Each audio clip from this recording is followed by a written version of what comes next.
Welcome to the Thriving Scapegoat, a podcast for women who are cast as the problem, when in truth, they were the truth tellers. I'm your host, Julie Cielo, somatic coach, author, and guide for women healing from complex trauma, family enmeshment, and the invisible wounds of being scapegoated. If you ever felt misunderstood, exiled, or blamed for dynamics you didn't create, if you've done the deep work to break the generational patterns and you're ready to reclaim your voice, your body, and your life, you're in the right place.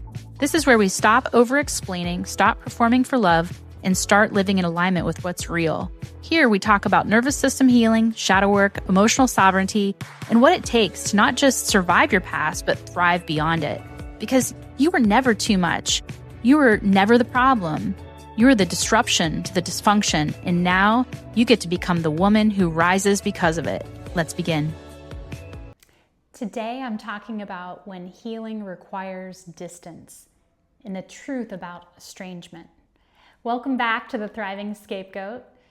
This is a tender one because today I'm talking about something that most people don't understand unless you've lived it. It's a taboo subject. Estrangement, distance, no contact. The moment you realize that healing might require you to step away from the very people that you once called home. It's been 9 years since I've spoken to my sister, my mother, my father, my stepfather. My sister, in many ways, positioned very differently in the family than I was, the golden child. And like many families, there are roles. Everybody's got their role in the toxic family system. Spoken and unspoken, that shape how each of us related to one another. I also have two younger half-sisters, and each navigating their own place in a system that, looking back, was far more complex than any of us had the language for at the time. And then there are the adults, the caregivers, doing the best that they could with what they had, but also carrying their own unresolved wounds, their own patterns, and their own ways of relating that made emotional safety or lack thereof inconsistent at best. And I want to be very clear about something here. This isn't about blame. It's about pattern. Because when you grow up in an environment where truth is not always welcome, emotions not always safe, and you didn't get to be a kid, you had to learn how to survive in very specific ways and think 10 steps ahead, in my case. Those ways don't always translate into healthy adult relationships. So for me, there came a point where I no longer could ignore what my body was telling me. I had spent years trying to understand repair, stay connected, make it work, because that's what we're taught to do, especially as women, especially with religion involved. Keeping the family together, being the bigger person, reconcile, forgive. You only get one mom. But there's a difference between forgiveness and self-abandonment. And I had to learn that forgiveness without accountability is just that, self-abandonment.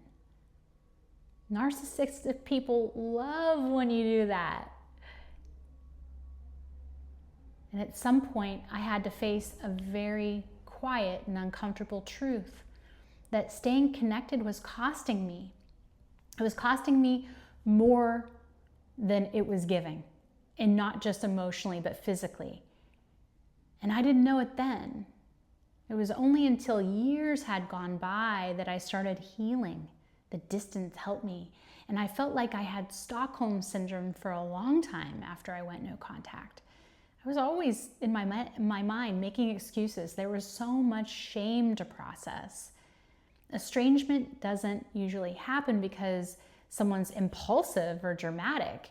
No, it happens after years and years, decades of trying to repair and hope and explain and excuse and overextend until the body simply says, I cannot do this anymore.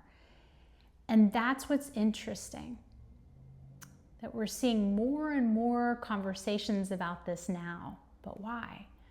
Studies suggest that over 25% of adults in the US are estranged from at least one family member. And many of those individuals are women. So it can look like a trend, like suddenly everyone's just cutting people off. But no, what I see is something deeper. I see it as a shift in consciousness, human consciousness, a shift where people are no longer willing to override their bodies in order to maintain relationships that don't feel safe or reciprocal or honest. Now, is that evolution or is it disconnection? I think that's a question that each person has to answer for themselves. So here's the part that doesn't get talked about enough. Estrangement isn't clean. It doesn't mean that everything gets better. No. It's not empowering in the way that social media makes it seem. It's layered, it's taboo, it comes with grief. An enormous amount of grief. Grieving what you'd never had. And then there's the doubt, the longing, the emptiness. And I can speak from direct experience because there's a lot of judgment that comes from others that liked you better when you were quiet, when it made them comfortable.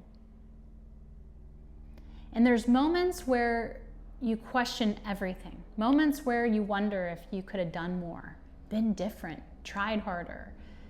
Should I reconcile before they die? And then there are moments where your body reminds you exactly why you made the decision that you did. It's not about being right. It's about being honest.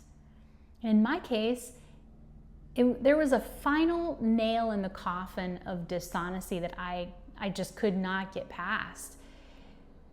But what estrangement gave me over time was space. Space to feel what had been suppressed. Space to begin rebuilding a relationship with my body that wasn't filtered through someone else's expectations. It wasn't immediate, and it sure as hell wasn't easy, but it was necessary because healing required me to stop negotiating with what I knew deep down inside was true. So if you're in this space, questioning your relationships, feeling the tension between connection and self-preservation, wondering if distance is the only way forward, I want you to know you're not alone. And you're not wrong for listening to your body. But I also want to be honest with you. Stepping away from external voices is only the beginning. It opens up a whole new portal. Because what often remains is this internal one, the voice that questions you, criticizes you, and tells you that you're too much, you're not enough.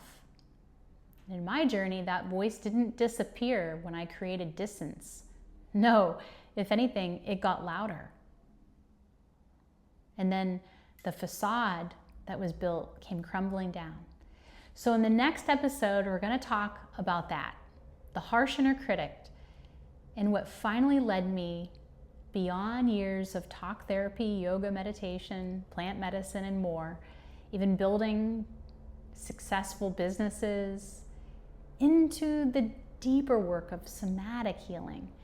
This is the Thriving Scapegoat, and this is where we start choosing truth, even when it changes everything. See you next time. If today's episode resonated, that's your entry point. Healing scapegoating isn't just insight, it's nervous system work.